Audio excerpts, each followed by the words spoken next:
Now, from your weather authority, Chief Meteorologist Wayne Hart. Well, our nice late summer weather continues with 8 days in a row now without measurable rain at the airport in Evansville. And it looks like we're going to keep it dry for the next 5 days, which keeps us going through the weekend. But even the rain chances early next week are not all that high. So you need to keep watering if you seeded some grass, your garden is still growing. I'm sure it is.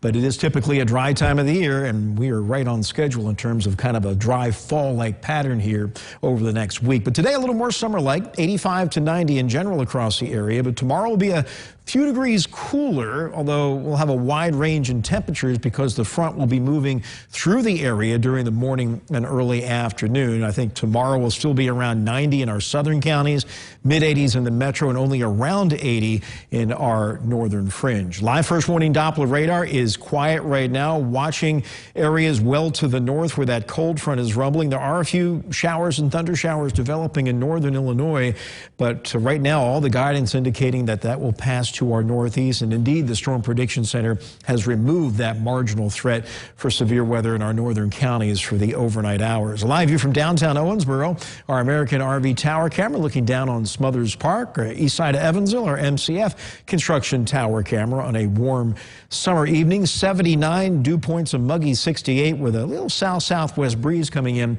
at 10 miles per hour. Temperatures have fallen into the 70s. Now they're going to level off overnight in the upper 60s to around 70, but keep in mind average lows this time of the year are in the low to mid 60s. So this will be a warm night for early September. Well, Storm Tracker, as we take you down off the coast of Florida and track Hurricane Dorian for you, it is weakening, but it is on the move now, moving off the Florida coast. Well-defined eye there, and the outer bands are now impacting the eastern portion of central Florida, and that's going to continue to move to the north.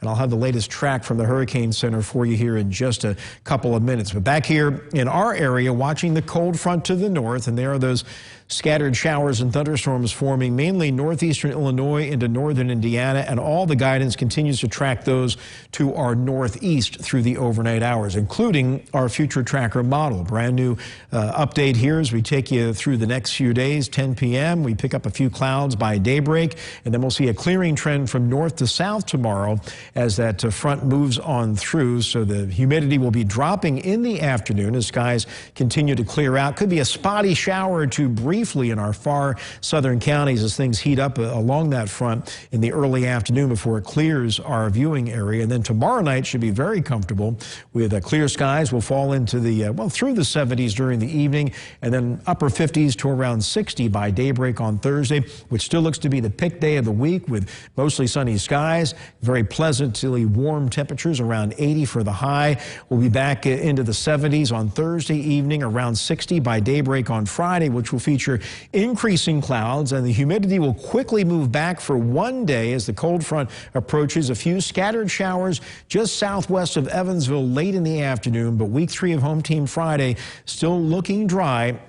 And that heat and humidity will drop once again just in time for the weekend. So overnight, but on the warm side as the clouds increase 68 to 70. And then tomorrow clearing from north to south as it turns less humid. A high of only 80 in our northern counties, mid-80s here in the metro, and around 90 to the south. 7-day forecast showing that great weather on tap for Thursday with sunny skies, a pleasantly warm high around 80.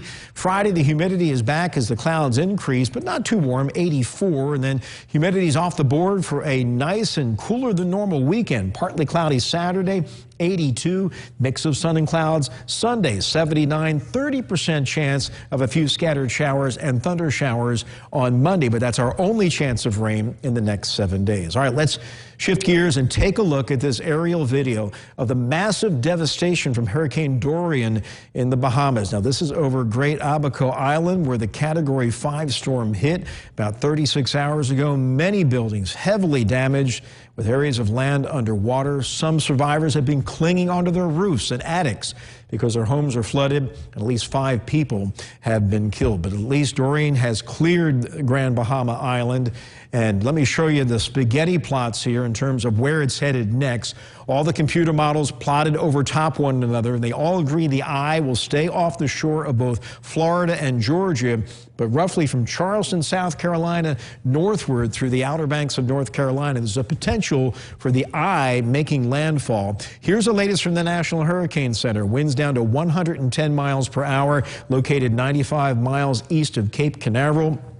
And you can see those outer bands into central Florida right now, even impacting Orlando. But it stays a Category 2 as it goes northward through the day tomorrow off the coast of southeast Georgia tomorrow evening, with winds still of 110 miles per hour. So since it's back over open water, it's not going to weaken much more here in the next 24 hours. And then it gets close to Charleston, South Carolina on Thursday as a Category 2. And you can see that cone of uncertainty does bring the east coast of South Carolina into play, and then up through eastern North Carolina, where it will continue to slowly weaken as it probably grazes the Outer Banks, either as a weak Category 2 or as a strong Category 1. And then once it moves out into the Atlantic, it's still going to be a Category 1 hurricane for a while, and then weaken to a strong area of low pressure as it moves up into the Canadian Maritimes, still causing issues up there Sunday night. So we still have a few more days to go. And what's really interesting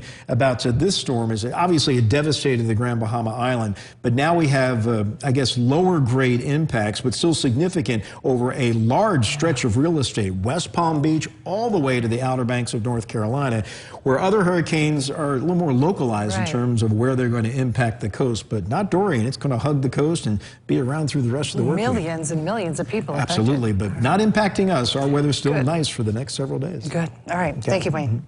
Up